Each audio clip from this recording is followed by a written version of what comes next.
Every night, millions of people voluntarily enter broken worlds. They pay for the privilege. They watch heroes fail, children suffer, and entire kingdoms collapse into moral decay. When asked why, they offer a curious answer. Because it feels real. Which is interesting, given that none of it exists. The dragons aren't real. The magic isn't real. The suffering, technically, isn't real. What exactly are they experiencing as real? And more importantly, what does that tell us about the world they're returning to? People really pay good money to feel terrible, you know that? I always found that peculiar, man, choosing misery like it's premium entertainment. It's not about feeling terrible, Toons. It's about feeling something else. The question is what? My name is Winston Eves, and today for my library we are examining dark fantasy. The surface explanation is straightforward. Dark fantasy markets itself as the genre that refuses to lie. No plot armor, no convenient morality, no magical last-minute salvation. It presents as the antidote to sanitized storytelling. The version of fantasy willing to show you what power actually costs. But people genuinely believe that makes it more honest, yeah? That believing darkness equals truth is the interesting part of all this. Precisely. The audience accepts the premise that darkness equals realism, that cynicism equals sophistication, that a world where things fall apart is somehow more true than a world where they occasionally come together. Consider Game of Thrones. The first season establishes Ned Stark as the protagonist through every traditional narrative signal. He's honorable, competent, the camera follows him, and then episode 9, he dies. Publicly, humiliatingly. His honor meaningless, and audiences didn't feel betrayed. They felt validated. The story had kept its promise. Virtue is not rewarding. Power respects only power. And the world will not rearrange itself to save you because you are morally upright. This felt to millions of viewers like watching reality itself, not a creative choice. Reality. Never mind that actual medieval politics were significantly more random and occasionally more just than Game of Thrones suggests. The realism is a feeling that audience needs to have, and the genre provides the architecture to support it. Take Elden Ring. Before you even begin, the game tells you are maidenless. No guide, no advantages, no special destiny the world respects. The game's entire design philosophy is you are not owed success. The world will not adjust to your emotional needs. And people actually love this because... What exactly, Winston? Because the world is cruel and doesn't care about them? Because it tells them their struggles aren't personal failures. If even a tarnished, someone literally returned from death to claim godhood, gets crushed repeatedly by the first minor boss, then perhaps your own difficulties are simply accurate representations of how difficult things are actually. Players describe Dark Souls and Elden Ring as respectful.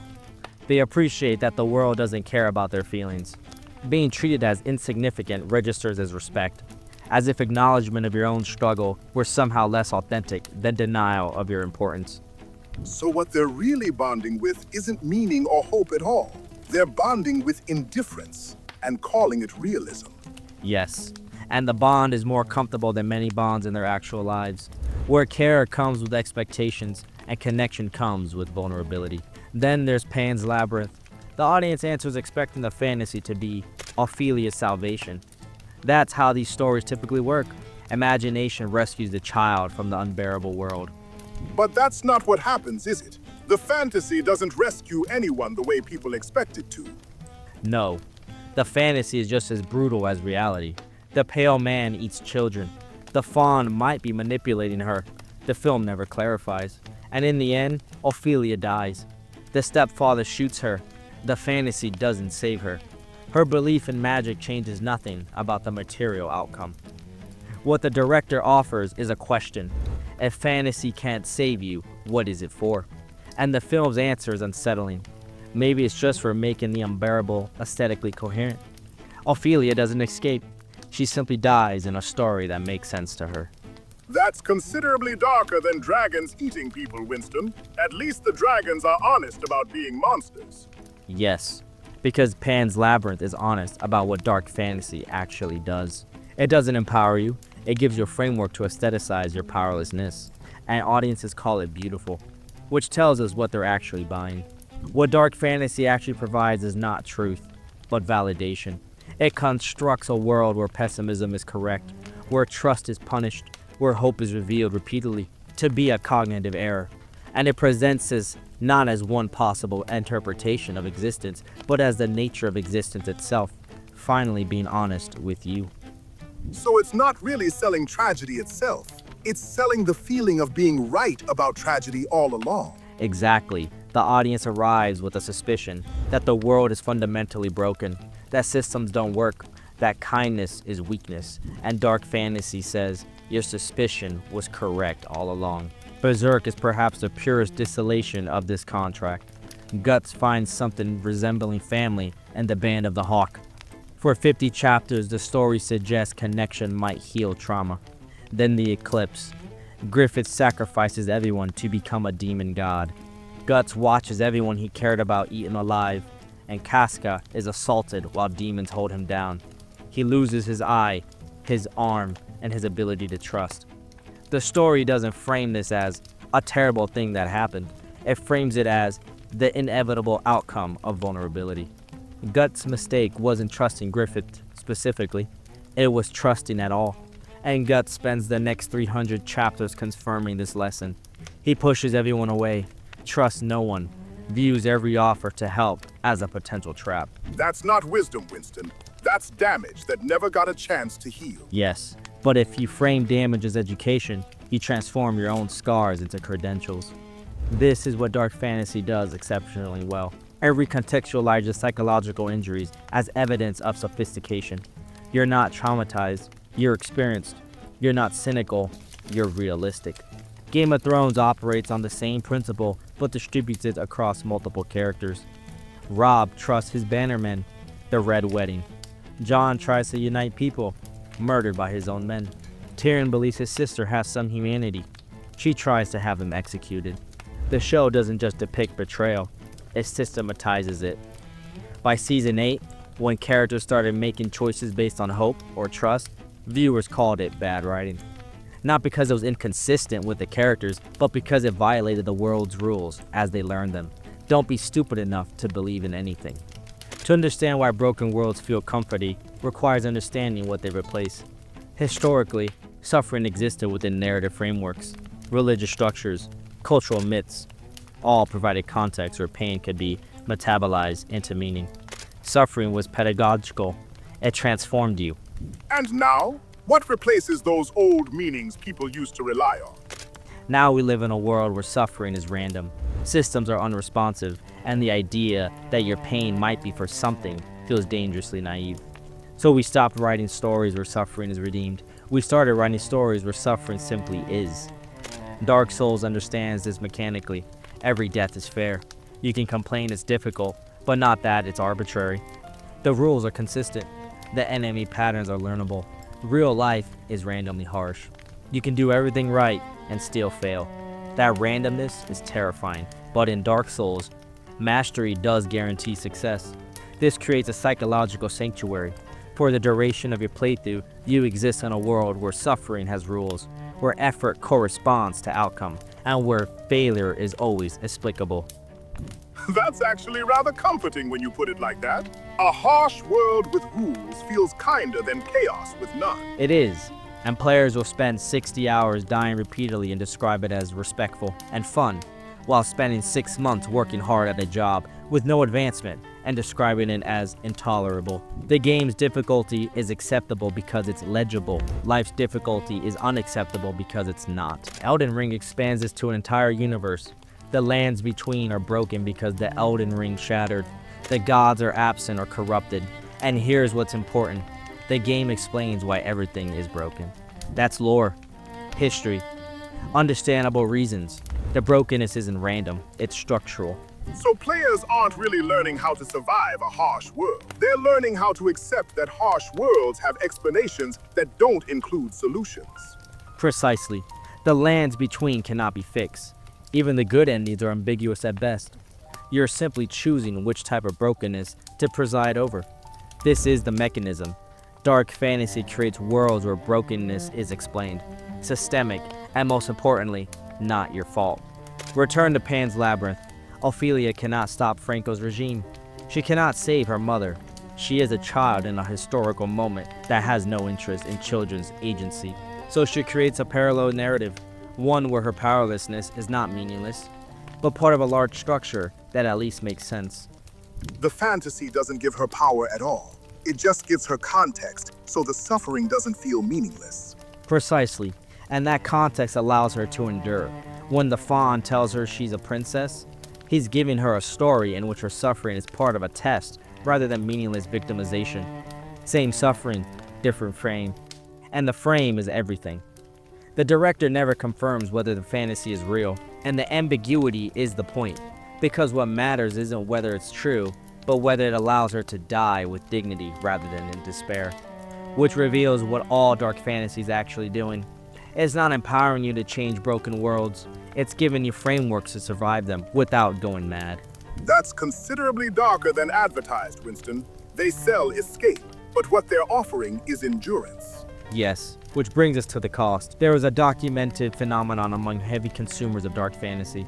Recalibrated baseline expectations. Hope starts registering as narrative manipulation. Positive outcomes trigger suspicion rather than satisfaction. So you're saying the genre doesn't just change how people watch stories, it changes how they interpret everything afterward. I'm saying it changes how they process casualty. If you spend sufficient time in worlds where trust is systemically punished and things only deteriorate, you begin to see the pattern as how reality operates. Not as one genre, as how systems function. Watch responses when a character's sacrifice produces actual change. When love prevents tragedy. The comments is filled with plot armor, unrealistic, bad writing.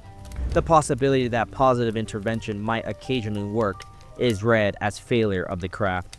Consider Guts' arc after the eclipse. He acquires new companions, each representing an opportunity for connection, for healing, and Guts rejects them, repeatedly and violently. He literally dons cursed armor that will kill him rather than accept help. The narrative frames this as necessity. Every time Guts lets someone close, the story reminds you that closeness nearly destroyed him. And the message is, vulnerability is the danger. Isolation is the safety. That's dangerous to validate, Winston. Turning damage into wisdom just traps people inside it. Yes, because it provides narrative justification for not healing. Why go to therapy when Guts doesn't need it? Why work on trust when every smart character in Game of Thrones demonstrates that trust is a tactical error? Why hope when every piece of media teaches you hope is for people who haven't figured it out yet? Game of Thrones systemically rewards cynicism and punishes idealism. Cersei survives 8 seasons by trusting no one. Ned dies because he's honorable. Robb dies because he's loyal. Jon dies because he's idealistic. The show teaches that caring is tactically unsound. So people start treating friendships like liabilities then. Dark Souls teaches a related lesson. The world owes you nothing. Every friendly NPC has a quest that ends badly. The message?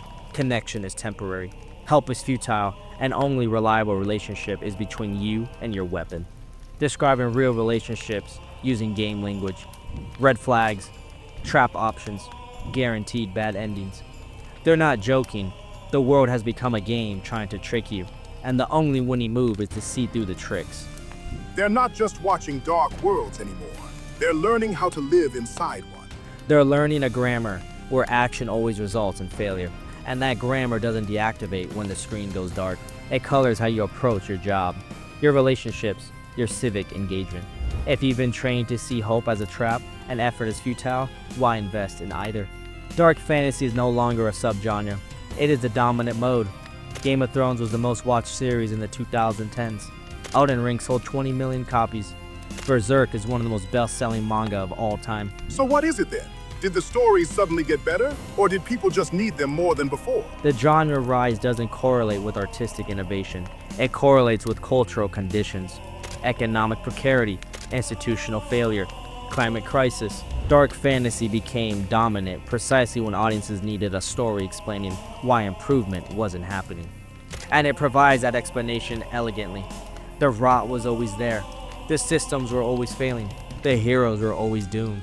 Not because choices anyone made, but because of the nature of the world itself. This is tremendously useful if you're exhausted from trying and failing to make things better. It turns "I couldn't fix it" into "it was never meant to be fixed." And that feels like relief. Exactly. It removes personal responsibility by replacing it with structural inevitability, and that removal is experienced as relief. Berserk has characters who explicitly tell Guts that fate is inescapable, that Griffith's betrayal was part of the cosmic pattern. Guts wasn't betrayed because he failed to see it coming. He was betrayed because casualty itself demanded it. And for readers who feel powerless, that's not depressing, it's validating. You're not failing because you're weak. You're failing because casualty doesn't bend to individual will. Dark Souls' central metaphor is the bonfire, temporary sanctuary in an otherwise hostile world. You rest not because you made progress, but because the game permits a brief moment before the next section of suffering. And players describe these bonfires with genuine affection. They're grateful for them.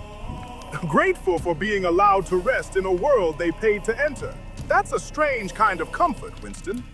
Yes, because the bonfire represents something they don't feel they have in real life, a legitimate reason to stop without it being failure. In the game, resting is strategic.